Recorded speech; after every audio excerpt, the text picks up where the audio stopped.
Today we're going to discuss 5 reasons why Angel Reese's Cup should not make Rookie of the Year. Before we get into that, let's slap that like button harder than Angel Reese's Cup slapped the WNBA's most valuable asset.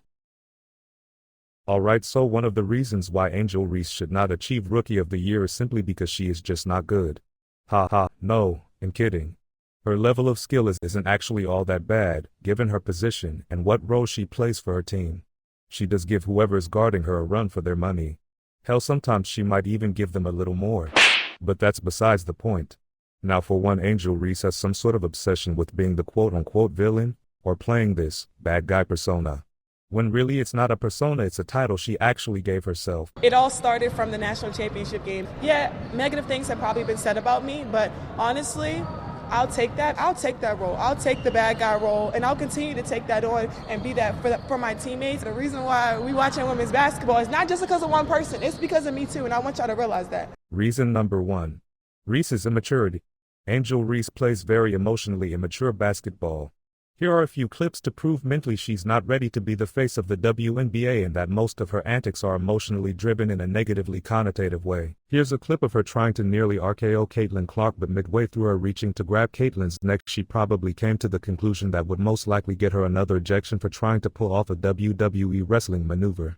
To make matters worse, while Caitlin was on the ground with no disregard for her life, goes on to call her a bitch. Number 2. Stat padding. Angel Reese has been catching a lot of flack for her controversial fake stats that then lead to fake broken records. Take a look at this video where Angel Reese casually stat pads for the double-double streak. As you can see here, the game is clearly over. With 9 seconds left and nearly 3 possessions up, the only person still playing the game is Angel Reese for whatever reason. Look closely as she begs for the ball and sets up for a post move with seconds left. Talk about adding insult to injury. As soon as she gets the ball, the other team immediately rushes over to help assist in her record-breaking streak. And what do you know, they foul her with 6 seconds left, sending her to the foul line so they can lose by even more points. How shameless of both teams. Although there was one player who made it pretty obvious she didn't want to assist in Reese's antics. Kennedy Carter threw the ball to another teammate because she didn't want to be embarrassed for trying to force stats that weren't meant to happen in the first place. If you take a look at her body language, you can notice a form of some sort of awkward discomfort as she passes the ball to a quote-unquote non-suspecting teammate. Now on to number 3.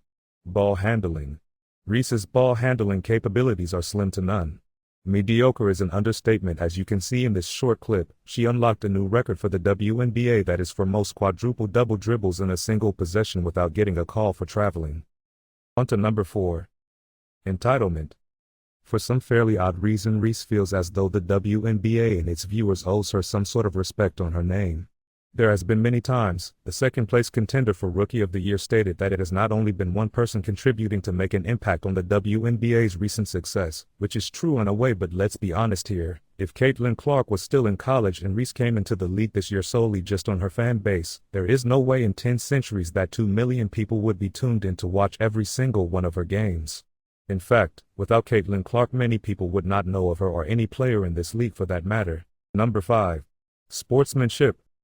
Reese's sportsmanship skills are lacking.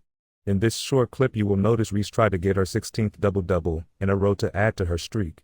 Watch closely as she remains yet again the only player to be actually playing during the last final seconds of the game.